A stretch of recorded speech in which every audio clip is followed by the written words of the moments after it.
In the first half of February, I've received 10 gifted books from publishers and a bookish friend here on TikTok. I'm so grateful. Let's get into the haul. First up, I've got some book fairy mail from Liz. Thank you so much for sending me Night Bitch by Rachel Yoder. This follows a mother who believes that she is turning into a dog. I read this one a while ago. I absolutely loved it. It's so nice to have a trophy, and if you haven't read this yet, you definitely should, especially if you like weird books. I was just recently accepted into the Zando influencer program, so I want to give a huge thank you to their team for sending me a copy of The Valley of the Vengeful Ghost by Kim Fu. It publishes on March 3rd. This follows a woman named Eleanor whose mother has passed away, and she decides she's going to follow through with her mother's final wish to use her inheritance to buy a home. She ends up buying a home in a valley-turned-construction site, and when a torrential downpour hits, the lines between what is real and what is not start to blur. And Eleanor finds herself haunted by ghosts of her past and present. Tomorrow on the 17th, I got invited to an event for the release of It's Not Her by Mary Kubica. It's an influencer event followed by the tour stop for It's Not Her,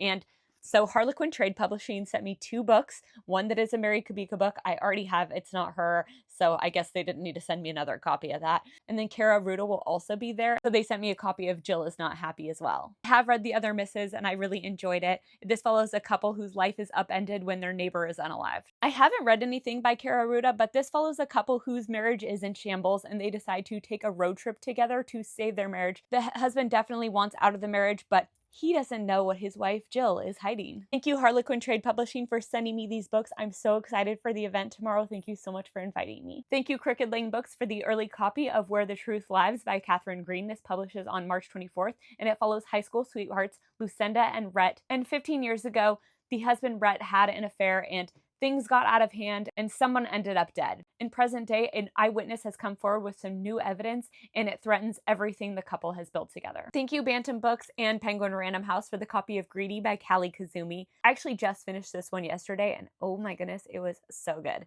It follows this guy named Ed who has a gambling addiction, and so he decides to take a job masquerading as a private chef for a very wealthy businesswoman, but the job turns out to be way more than he could have ever imagined. My review for this book will be posted on Thursday if you're interested in knowing my full thoughts. Thank you, Henry Holt and Company, for the copy of A Killer in the Family by Amin Ahmad. It publishes on April 27th, and it follows Ali, who is a Muslim bachelor who thinks he's got it made when he is arranged to marry one of the most wealthiest real estate typhoons in New York's daughter. After the couple is married, Ali's new wife's older sister admits to him that their father's empire was built on sinister lies. And so, of course, Ali decides he's going to figure out the secrets of the family that he married into. Thank you, Flatiron Books, for the early copy of Last One Out by Jane Harper. This book publishes on April 14th, and it follows Ro, whose son Sam vanished on his 21st birthday. It's now been 5 years in the ghost town that Ro has been living in, and she decides it's finally time to get the answers about what happened to her son Sam. Thank you, Minotaur Books, for the copy of The Bone Queen by Will Schindler. This follows a single mother named Jenna who decides to visit this